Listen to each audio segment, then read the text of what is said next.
Hi guys, I'm Kat Braybrook, also known as Code Cat. I'm a maker and digital anthropologist finishing up a PhD on makerspaces, museums, and power at the University of Sussex Digital Humanities Lab. This lecture is part of a four-part series on critical making. Today we're going to focus on how the mainstreaming of maker practices in the West is tied to a specific set of views about how the world itself should work, and how this dominance of the narrative has become a form of cultural hegemony. In 2012, the director of the MIT Center for Future Civic Media wrote something that many people in the tech world found a bit inflammatory. What is currently called making in North America and Europe, he said, is frankly a luxurious pastime of wealthy people. Meanwhile, all over what is called the Global South, there have been makers everywhere, only they are not called makers. There have been fab labs everywhere, only they are not called fab labs. So what's happening here, and what are the alternatives? This lecture introduces the recent, and yet not so recent, phenomenon of maker culture and its relation to open source movements. It examines some of the voices who currently dominate the scene in the West and portray making as a form of entrepreneurialism, promoting a production of neoliberal subjects instead of a production of economic alternatives. We will then explore these developments further through the critical lens of cultural hegemony in the tradition of neo-Marxists like Antonio Gramsci.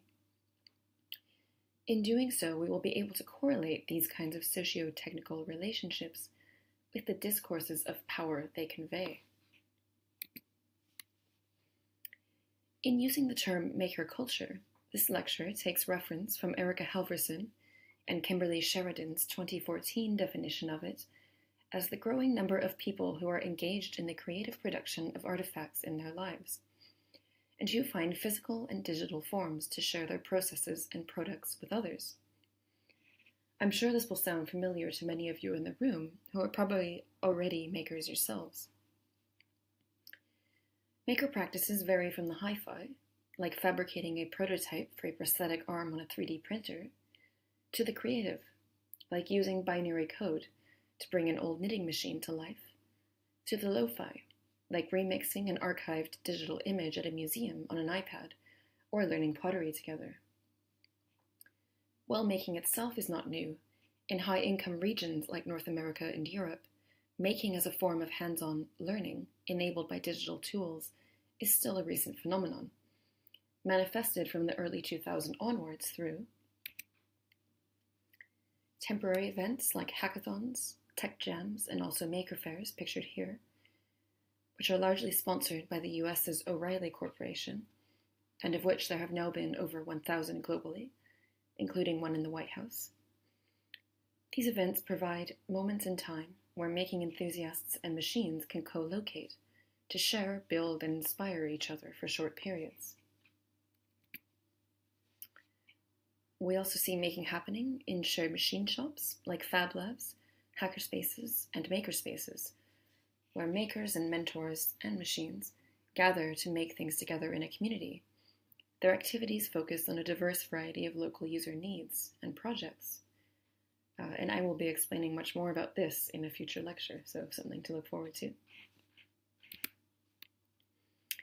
And perhaps most prominently, we are increasingly seeing a mainstream maker scene that is embodied in high-income nations through commodified maker icons, such as Make Magazine, its branding, like that of maker fairs, aggressively protected and maintained by the O'Reilly Corporation, and through popular TED Talks and publications, like Chris Anderson's best-selling 2012 book, Makers, the New Industrial Revolution, which lauded the entrepreneurialism of American-based maker projects turning into products as signs of a global industrial revolution, which would liberate a whole new generation.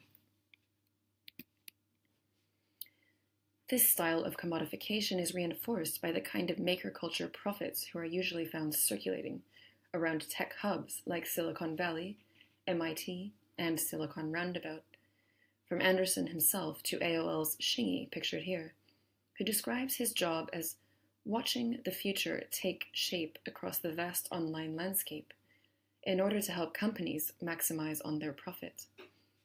I grew up in the age of information, he says, and we are all products of it. We are headed to a world of interest, where consumers are going to cluster in small villages, tribes, and have deep, intimate communities. And wouldn't it be cool to put your brand in the middle of those? Mind share, after all, equals market share. Maker culture, like hacker culture before it, has been informed by the ideologies of open source, free software, and peer productions movements of the 1980s, 1990s, and 2000s. Built by decentralized networks of early computer users, the open practices of these movements included the free sharing of code, ideas, templates, and designs, and led to the emergence of a diverse set of free culture outputs, from open licensing systems like Creative Commons to platforms like Wikipedia.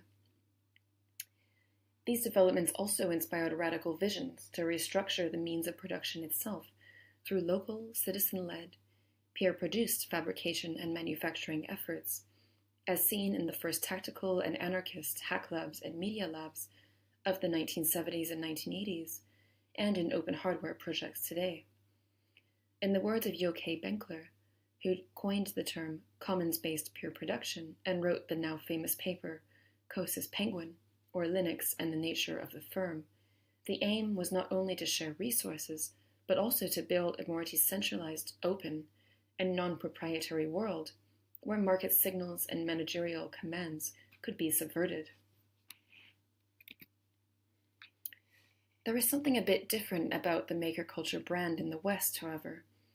While it is often an ally to other open movements, and while it does aim to challenge the alienation of large-scale manufacturing, many are finding that much of its recent discourse also focuses on a neoliberal democratization of making, as seen in slogans like, "Anyone can be a maker," over the more radical early possibilities of building an actual economic revolution, as had been envisioned by free and open source cultures themselves.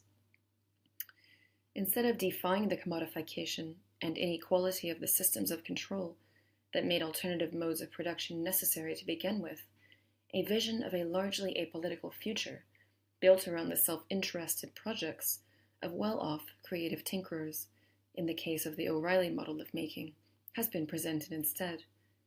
The makerspace brand itself, for example, has been criticized for allowing the US military to play a key role in its financing.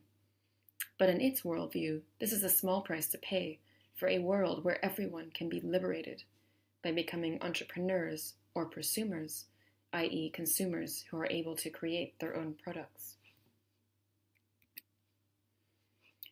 The slightly differing world visions presented by open source and maker movements is an example of the ways that techno-myths can be cultivated to produce specific discourses about socio-technical innovation. A techno-myth emerges when a technological trend is narrated by its lead users, or prophets, in such a way that a larger story about society is also created, one with key absences, in the words of Foucault, that reinforce it as a truth, and one whose key component is a determinism of our experiences of ourselves through our experiences of technologies. The point here is that while its prophets employ the discourses of revolution, mainstreamed maker culture as it is currently being marketed risks becoming not only a story about what society needs, but also a story about what a certain kind of society needs, one focused on the cultivation of ideal neoliberal subjects. Many have started to argue that these developments are only serving to further entrench the dominance of free market principles and icons in their promotion of profit-focused relationships between humans and machines.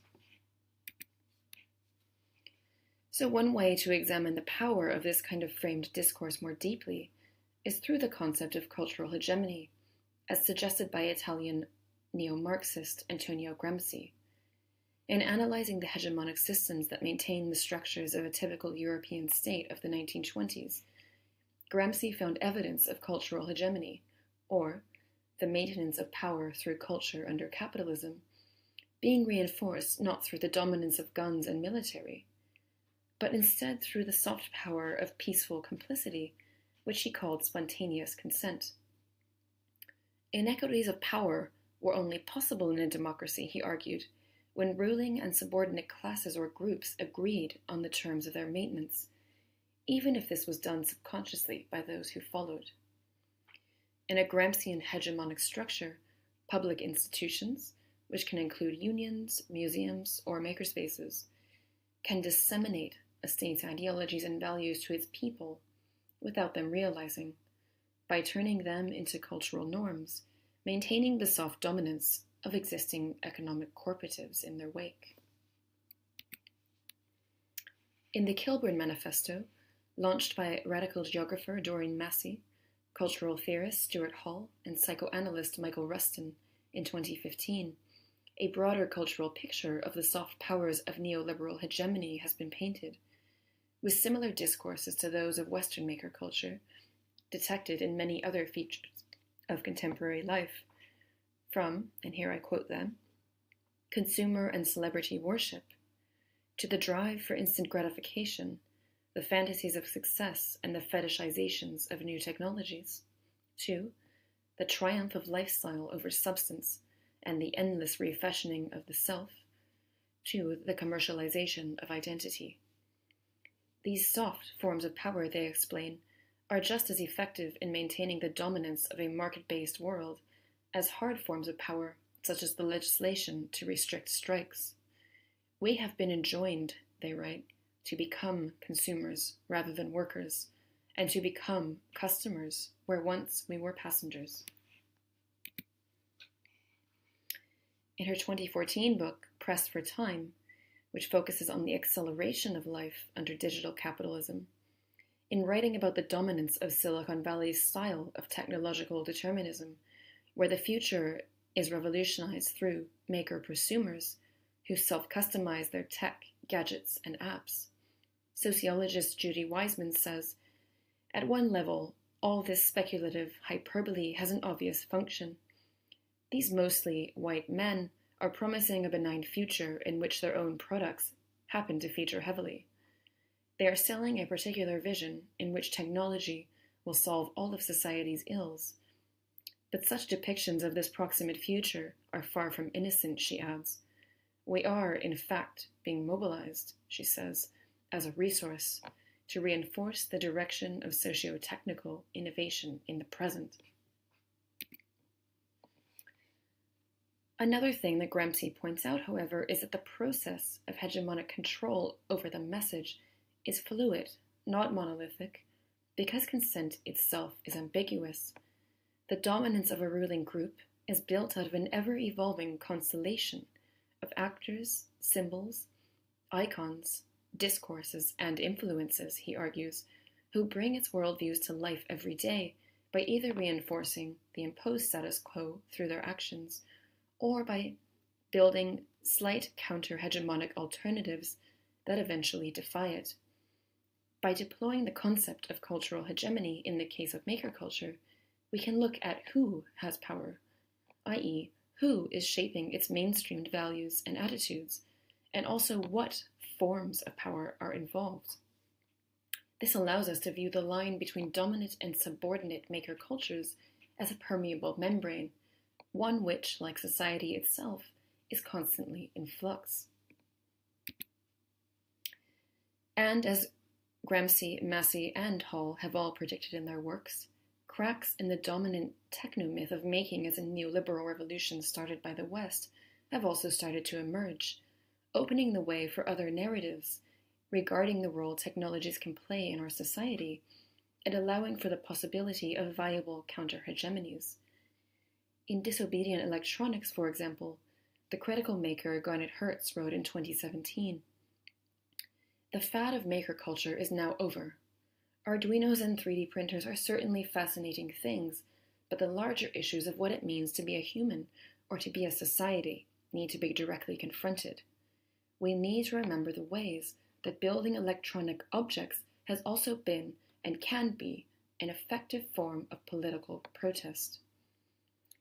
In the other lectures in this series, we will start to dive into some of these alternatives, from critical making and critical design practices, to actor network theories, to the ways that the spaces of making can themselves hold power, to the groups around the world who are currently decolonizing dominant maker discourses and have done so for a long time through counter-hegemonic and geographically distributed deviations. So, and now it's your turn. To take a deeper dive into some of the theories introduced by this lecture, my activity for you is to take a look at Part 3 of The Trap by Adam Curtis, which is available for free online, as well as skimming through the timeline of open knowledge in the open book.